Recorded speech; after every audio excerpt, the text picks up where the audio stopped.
ঈদের দিনে মা বাবারা যতই কষ্ট করুক, মা বাবা হক পুরান কাপড় পরিধান করে, কিন্তু সন্তানের জন্য নতুন কাপড় আনার চেষ্টা করে কি করে না?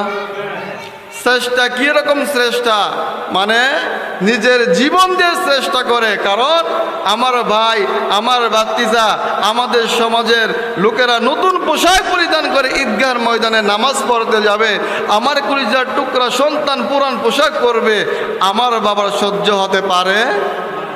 বাবা মন প্রাণ দিয়ে আগে থেকে প্রস্তুতি গ্রহণ করে, খেয়ে না খেয়ে সন্তানের জন্য ঈদের জামা ক্রয় করে, আছে কি নাই?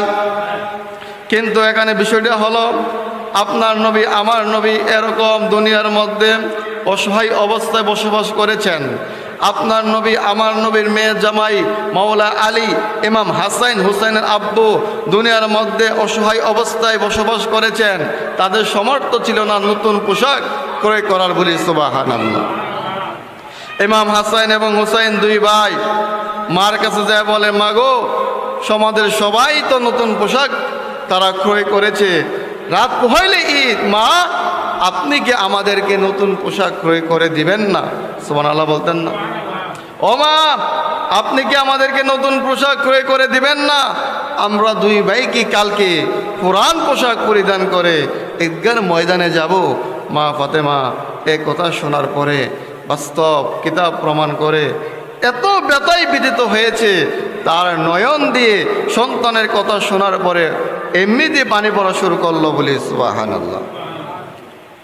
চিন্তা করেন, রাত পোহায় ঈদ, যদি আপনার সন্তান আপনার কাছে বলে, মা বাবা রাত পোহায় ঈদ, আমার বন্ধু বান্ধব সবাই ঈদের পোশাকগুলো কিনে ফেলেছে, আমার পোশাক দিয়ে আপনি এখনো কিনলেন না, তাহলে কেমন লাগবে? বিষয়টা কেমন লাগবে? অনেক খারাপ লাগবে, বলার মতো না। আরে বাবা তো লুঙ্গি ছিঁড়ে গেছে গা, এ লুঙ্গিটা দুইটা মাথায় গিট্টু দিয়ে পরিধান করছে, বুঝেননি কথাটা?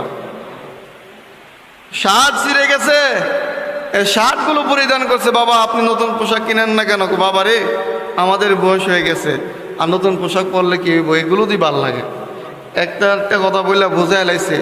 কিন্তু ইমাম হাসান হুসাইন যখন এই কথা বললেন, মা ফাতেমা কান্নাকাটি করা শুরু করলো। বাবাজিরা আমার, আল্লাহ রব্বে কারিম ইতিহাস প্রমাণ করে মা ফাতেমা কখনো মিথ্যা কথা বলে? আপনারা কি বলেন মিথ্যা কথা বলছে মা ফাতেমা? কখনো মিথ্যা বলে নাই। কিন্তু সেদিন সন্তানকে সান্ত্বনা আর কি দিয়ে দিবে?